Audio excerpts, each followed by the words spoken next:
Hi everybody, this is going to be section 10.4. It's called the transform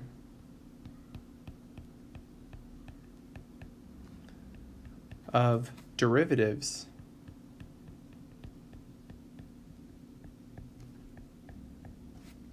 and solving initial value problems.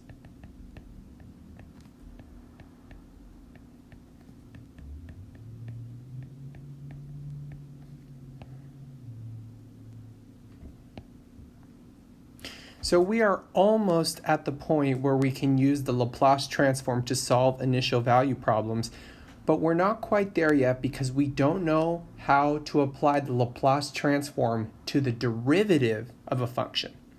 However, this next theorem will tell us exactly what we need to know. So the theorem says, suppose f is of exponential order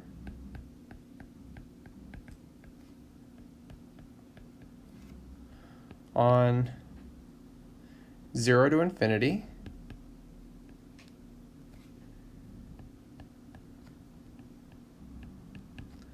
and that f prime exists and is piecewise continuous on 0 to infinity. So this is what the theorem says. Then the Laplace of f prime exists and the Laplace of f prime is equal to s times the Laplace of f minus f of 0. This is the big conclusion of the theorem. So if you ever apply the Laplace to the derivative of a function, you end up with s L of f minus f of 0.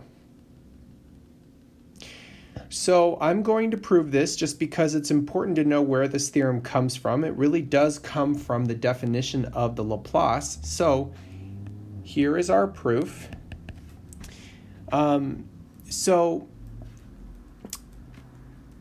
remember, for something to be of exponential order, so let me just say this, since f is of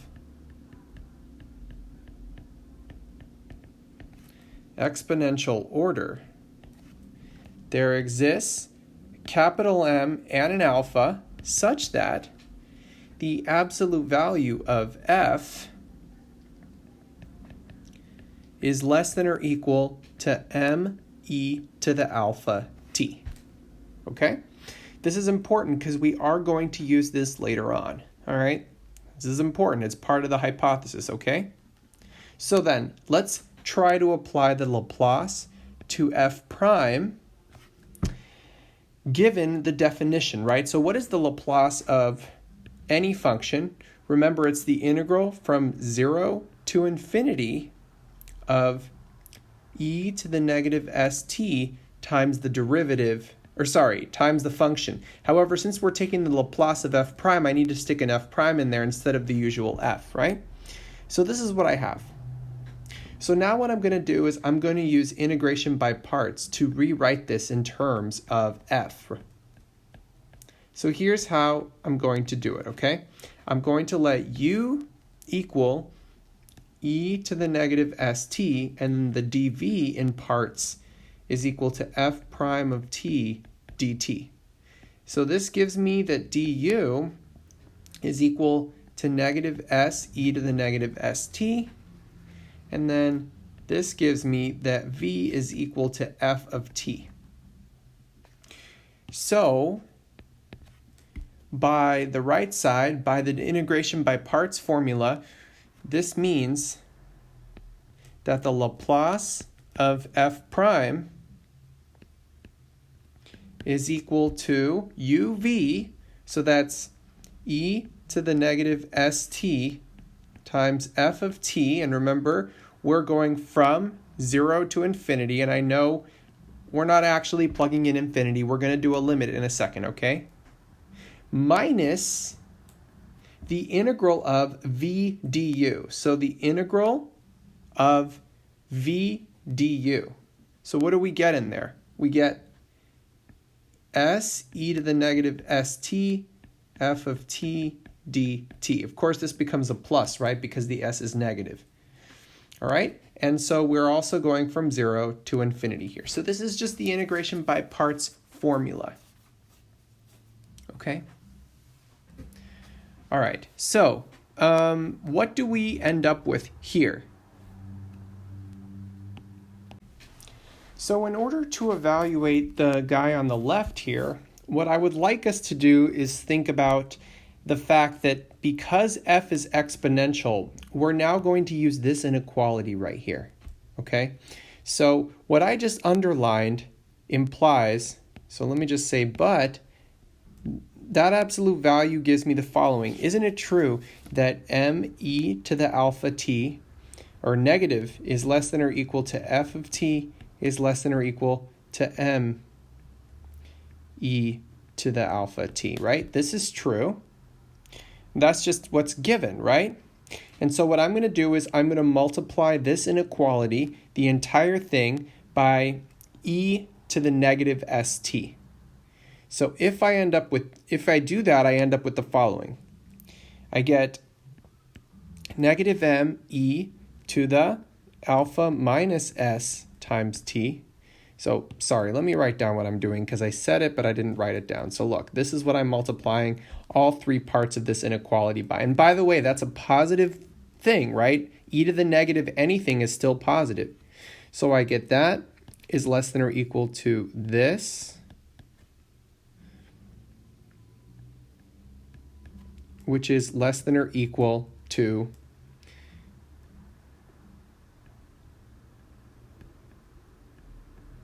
that.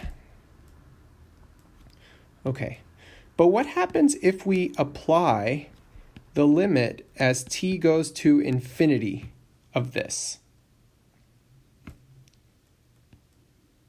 Well, that guy goes to 0, right? It goes to 0 as soon as s becomes bigger than alpha. So everything we're about to write down is assuming that s is bigger than alpha. So that guy goes to 0, and that guy goes to 0. So doesn't that mean that by the squeeze theorem, the middle one goes to 0 also? So this means that the limit as t goes to infinity of f of t e to the negative st is equal to 0.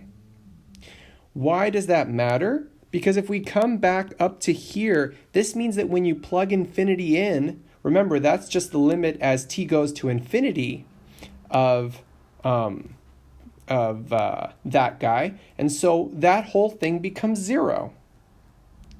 Okay, so what do we get then?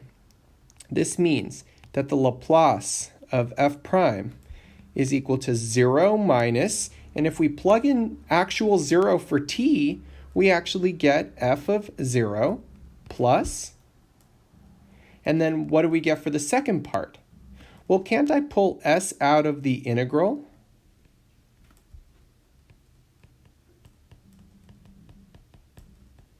And what does this equal? Well, this integral that I have right here, that's just the Laplace of f. And so if we rearrange what we get from this, I'm going to write it in this order. I get s Laplace of f minus f of 0.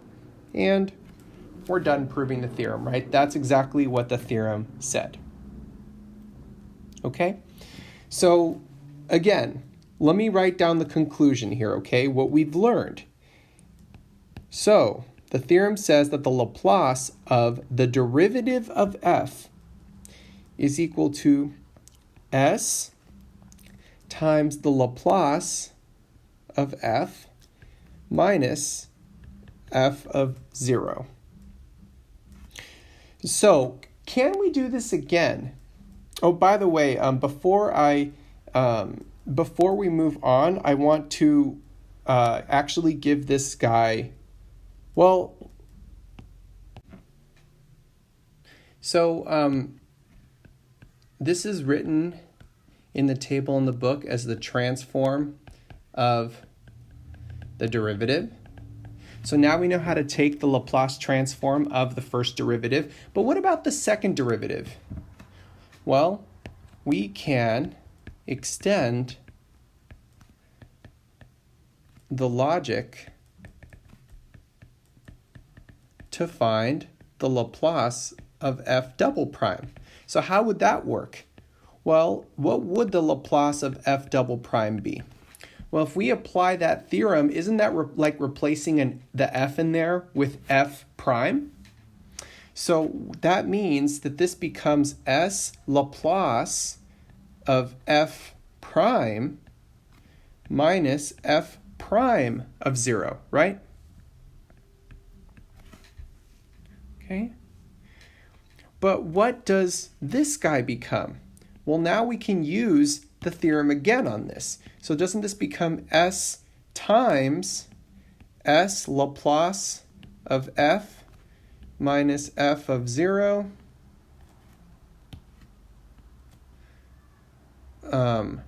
minus f prime of 0?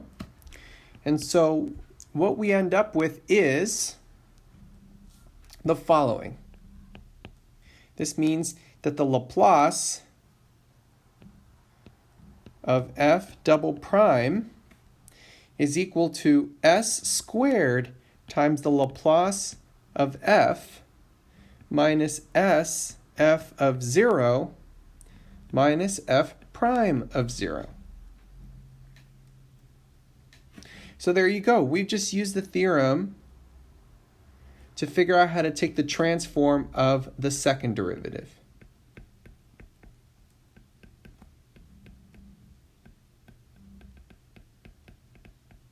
Okay. Could we keep going? Yes. You can generalize this pattern, right? If you do it again, you can reuse both results one time. What you end up with is the following. The Laplace of f triple prime is equal to, what you would end up with is s cubed Laplace of f minus s squared f of 0 minus s f prime of 0, and then you would get minus f double prime of 0. Okay? So the formula, right? So extending the logic yields the following. The Laplace of the nth derivative. So we can come up with a formula that we could use for the nth derivative, right? So if you do it to the nth derivative, you're going to get s to the n Laplace of f minus s to the n minus 1 f of 0 minus s f prime of 0 minus ... minus. So the very last one would be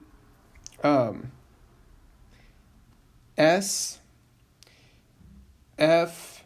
What derivative would you end up with? Well, we know at the very end you're going to end up with one derivative less. So this would be two derivatives less, n minus 2 of 0, and then minus f n minus first derivative of 0. So this would be how you would apply the formula in order to find the Laplace transform of the nth derivative of a function.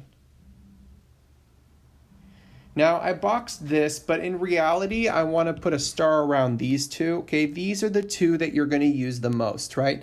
Because normally you're not going to be solving beyond a second order differential equation. So usually you're not going to have something bigger than two derivatives. However, the point is here that you can take the Laplace of any number of derivatives that you want, right? It's not that difficult. And so we are finally ready, okay? We now know enough about the Laplace transform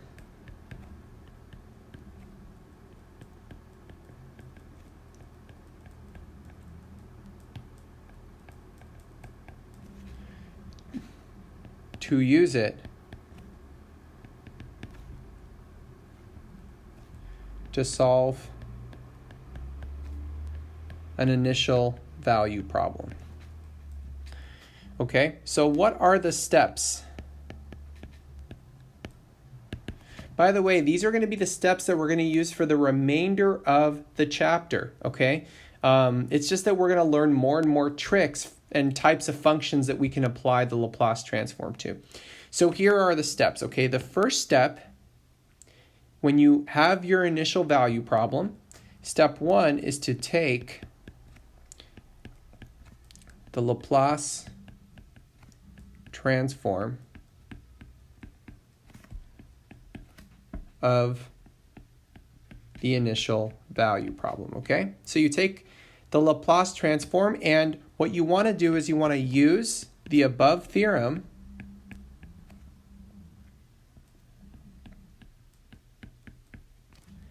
and all initial values. Why are you going to need initial values? Well, keep in mind that notice that in all of these formulas, you've got a zero plugged in, right? You've always got a zero plugged into f and f prime, and these are going to be given to you by the initial values or the initial conditions of your initial value problem. Okay, so you're going to apply them right away. Okay, so that's step one. One thing I want to say is for notation, we're going to simplify our notation, and instead of writing L of f, we're actually going to denote that like this, y of s. Okay, so everywhere you see a Laplace, you're going to write it as y of s instead. Okay, so that's the first thing. Step two, what's going to happen now is that you're going to have y of s appearing in your equation. So what you want to do is you want to solve for y of s algebraically. Okay, that just means that you're going to work to get it by itself in the equation, okay? And then finally, step three, when you get y of s by itself, you're going to take the inverse Laplace transform of y of s, and that gives you the solution. So take the inverse Laplace transform. Remember, that looks like this, right? L inverse of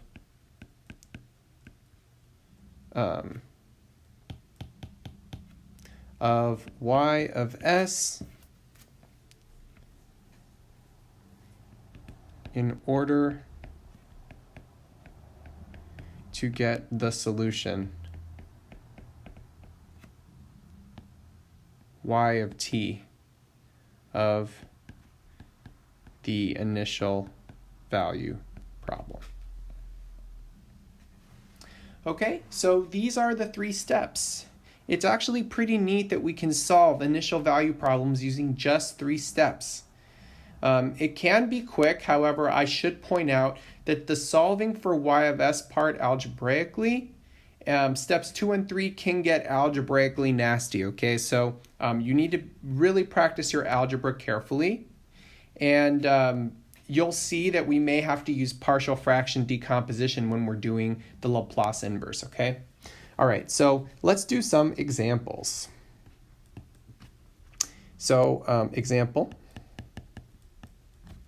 I want us to solve the initial value problem. dy dt is equal to t, and y of 0 is equal to 1. Okay, so let's rewrite it this way. I know that it's y prime is equal to t, right? So what we're going to do is we're going to apply the Laplace to both sides. So this means that the Laplace of y prime is equal to the Laplace of t. So what does that mean? Well, what's the Laplace of y prime? Well, remember, we have our theorem that we just proved. We know that that's equal to s times the Laplace of f, in this case that's s times y of s, minus plugging in f of 0, right? So let me write it this way. This would be y of 0 is equal to, and then the Laplace of t.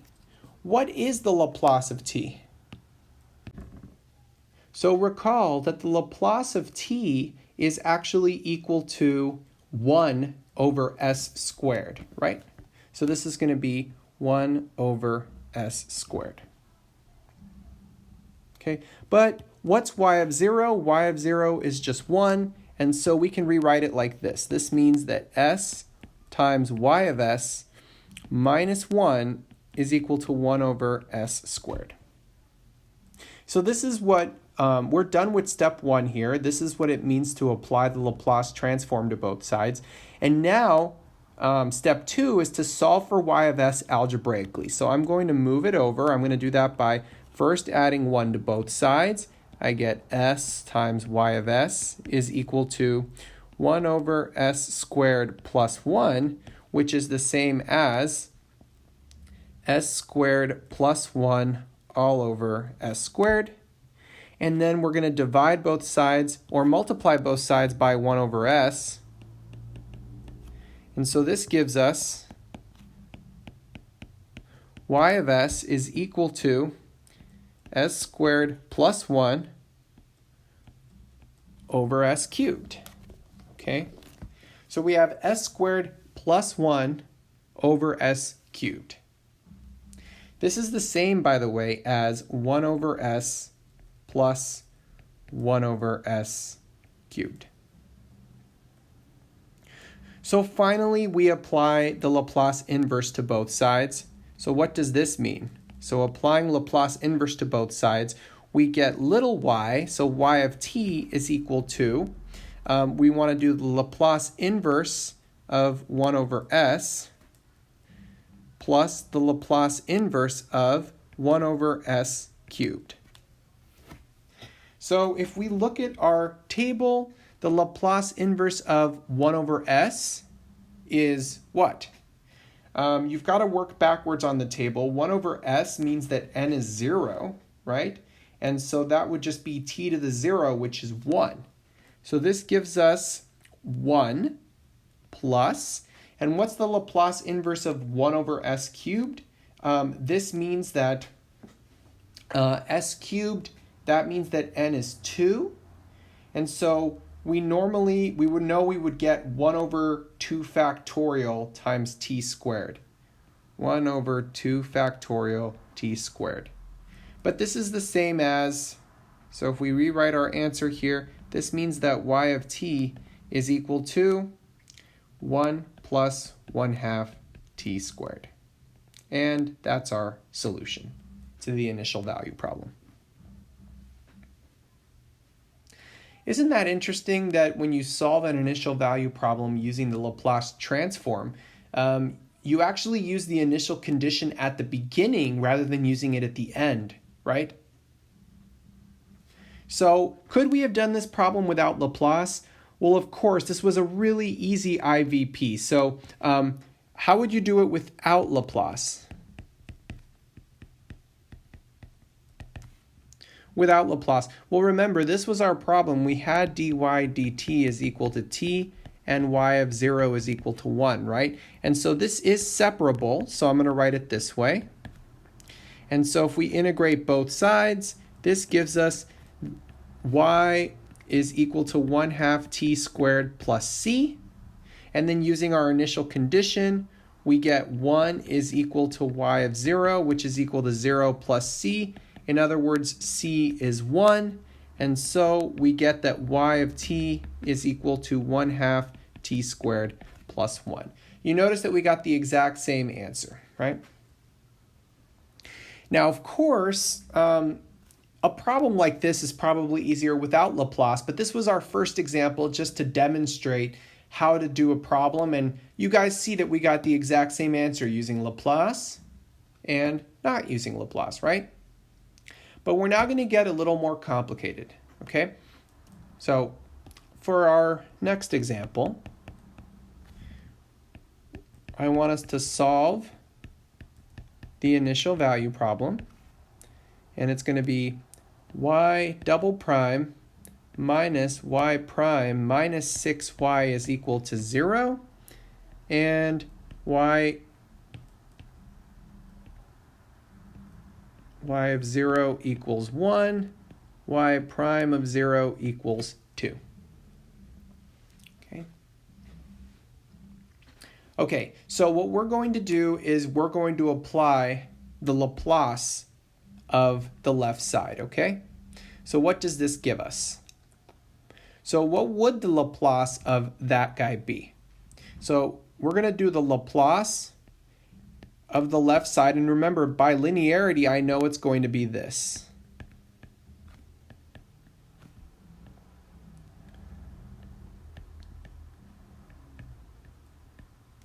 So all I've done is I've applied Laplace to the entire equation, even the right side. So what would be the Laplace of f double prime? Remember, we already figured out how to take the Laplace of the second derivative, right? That was done earlier, okay? So this gives us s squared times y of s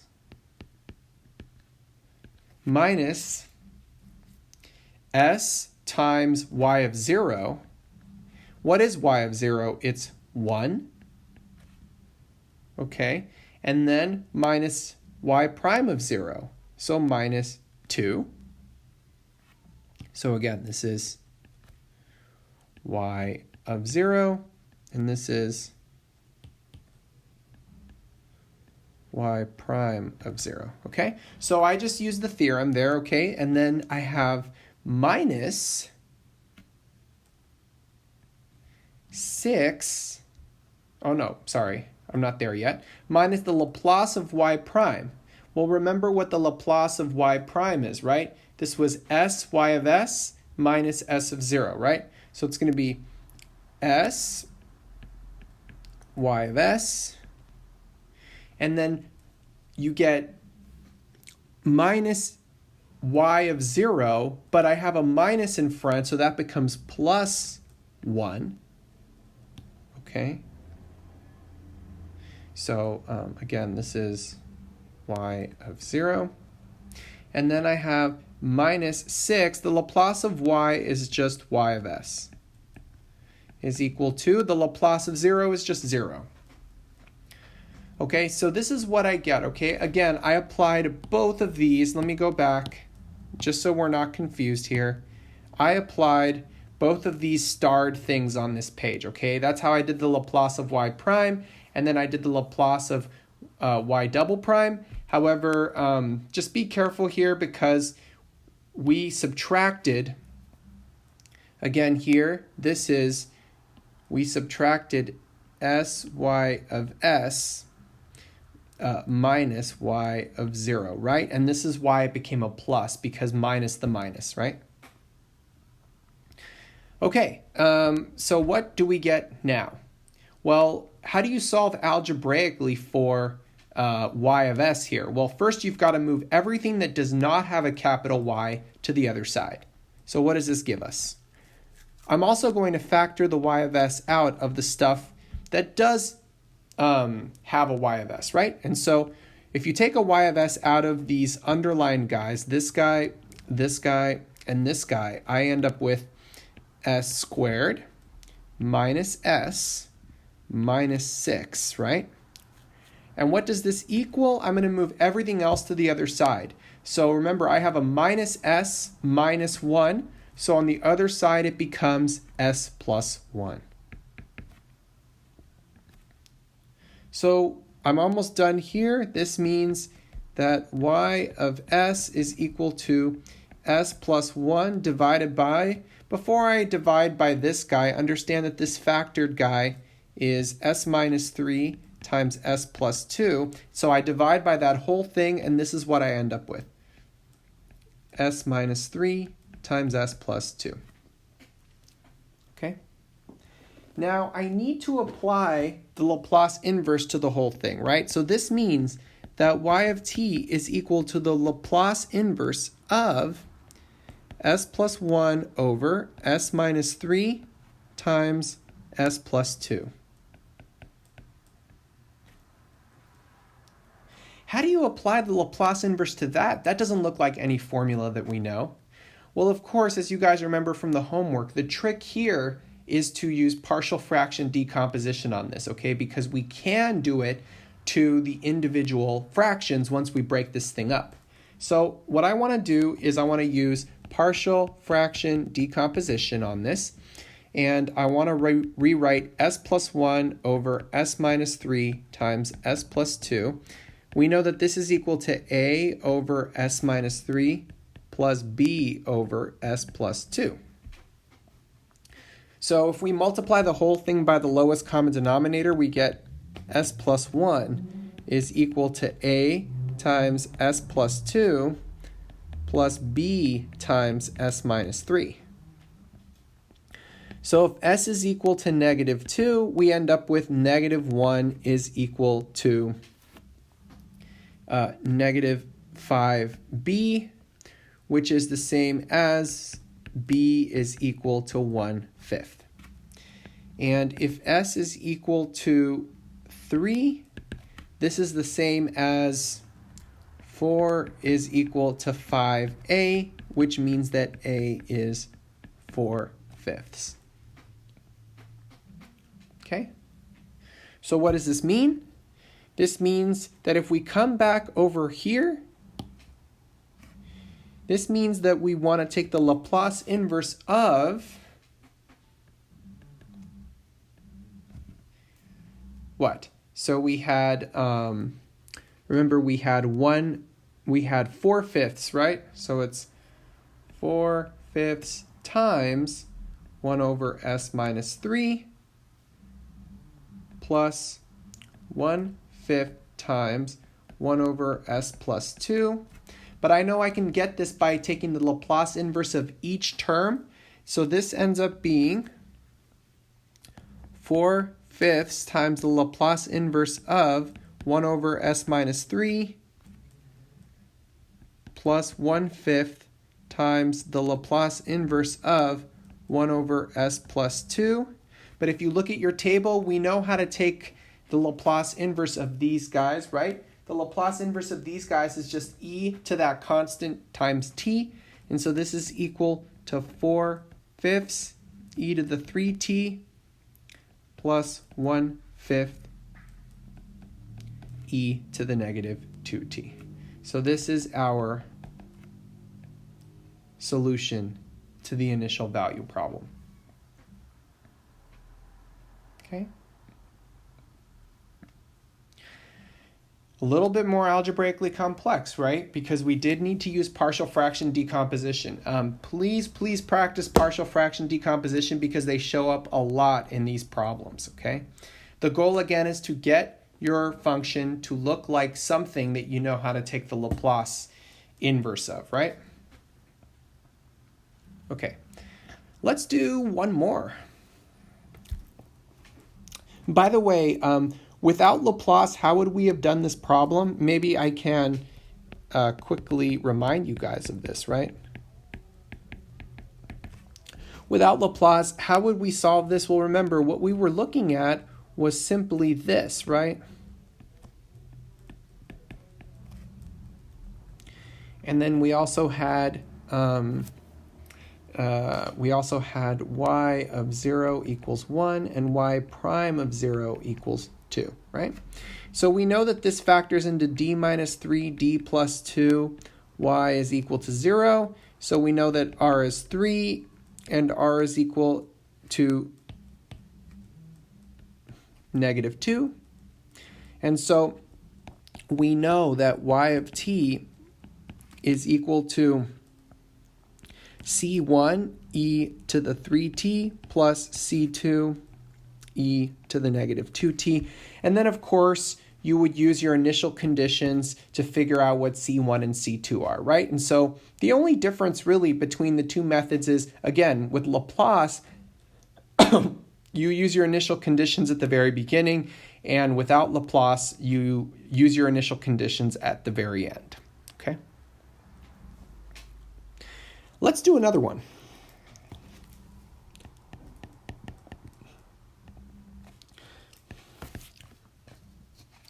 This will be our last example.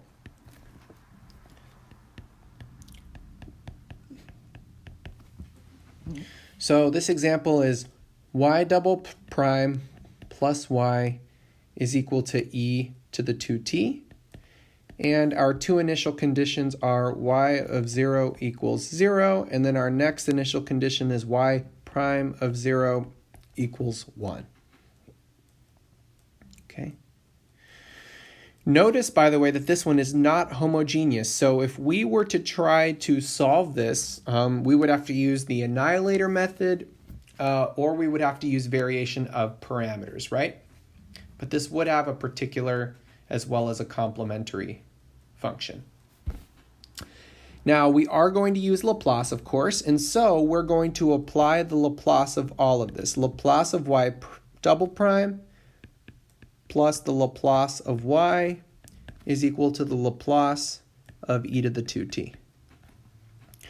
Now, what is the Laplace of y double prime? Remember, this guy is s squared y of s minus s times y of 0, but that's just 0.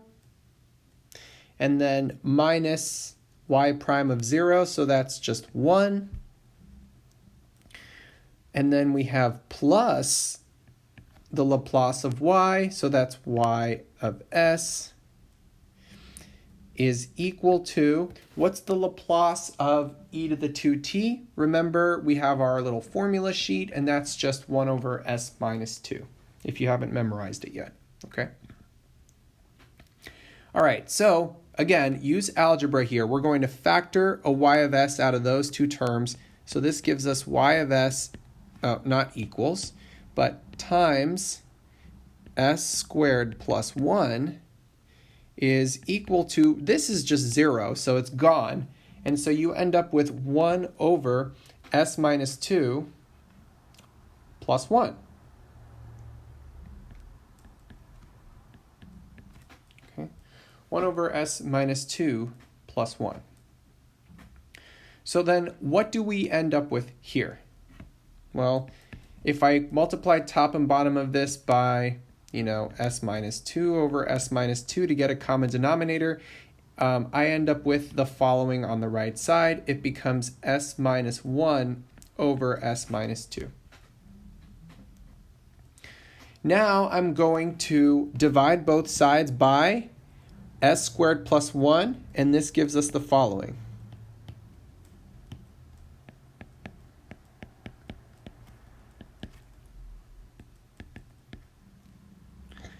We end up with s squared plus 1 times s minus 2. Okay, so I need to take the Laplace inverse of the right side, and so I know I need to break this up using partial fraction decomposition. Okay, so again, let's do that on the next page. Okay, I'm going to write partial fraction decomposition here. Remember, I'm doing the fraction, or I'm doing s minus 1 over s squared plus 1 times s minus 2. And I know that this is equal to, remember, when you have a quadratic term, you need an as plus b term over s squared plus 1, and then plus a c over s minus 2. And so if you multiply the whole thing by the lowest common denominator, you get s minus 1 is equal to as plus b times s minus 2 plus c times s squared plus 1. Okay? All right. Just to save time here, I want to just give you guys the answer to what the... Well, you know what? You guys probably haven't seen partial fractions in a while, so let me go ahead and do it. Why not? I'll save time in the next lesson, okay? But if you plug in s equals 2, this gives you 1 is equal to 5c, which gives you c is 1/5, right? Now, how do you find the other letters? Unfortunately, there's nothing we can plug in to make this easier. So what I would do is I would just equate coefficients, right? The coefficient of s squared on the left, remember there's really a 0 s squared over here, right? Because there is no s squared term. So this means that 0 is equal to, what do we have on the s squared coefficients on the right? Well, we get a plus c, right? A plus c, but remember c is a fifth. So this gives us a right away. A is equal to negative 1/5. Okay? Now, what about b? I'm going to use the constant term for this. So let's look at the constant term. I have a negative 1 here. So negative 1 is equal to, and then on the second one, I have a negative 2b, and then I have a plus c, or plus 1/5. So what does this mean? This means that negative 2b is equal to negative 6/5, which means that b is equal to, if you divide both sides by negative 2, you get 3/5. Okay? There we go. So if we go back to our problem, we now know how to break this up, right? This is just equal to, I'm going to write it this way. 1/5 times 1 over s minus 2. And then I have minus 1/5. That one had an s on it, right? The coefficient of s. I'm going to leave that in there because actually this is part of a Laplace formula. And then plus 3/5 times 1 over s squared plus 1. Okay? So we now take the Laplace inverse of the entire thing. So if we take the Laplace inverse of the whole thing, we know we get y of t is equal to, here we have 1/5 Laplace inverse of 1 over s minus 2 minus 1/5 Laplace inverse of s over s squared plus 1, and then plus 3/5 Laplace inverse of 1 over s squared plus 1. And now use your Laplace formulas that we have. This means that y of t is equal to, the Laplace inverse of 1 over s minus 2 is e to the 2t, so this is 1/5 e to the 2t. The Laplace inverse of s over s squared plus 1, actually that's the formula for cosine. Just understand that this guy is 1 squared, right? S squared plus b squared. So that means it's going to be cosine of 1t, which is just 1. So this gives us minus 1/5 cosine t. And then the last one's going to give us the plus 3/5. And Laplace inverse of 1 over s squared plus 1 squared, that gives you sine. So it's going to be sine of t. And this is our problem, or this is our solution. For those of you that look at this problem, okay, the alternate method would give us the same solution, right? You'll notice that if you were to solve the associated homogeneous for this, you would get two imaginary solutions, and so that's where your cosine and your sine would come in, and then your annihilator for the particular would produce that e to the 2t term. So this is how you would do this. Again, I actually think that the Laplace is faster for this problem because finding that annihilator involves doing that trial solution and taking the derivative and plugging it back in and all that stuff. And you guys remember how long that was. So I actually think that the Laplace transform makes a problem like this easier. Okay, guys, that's it for this video. Thank you so much for watching and hope it was helpful.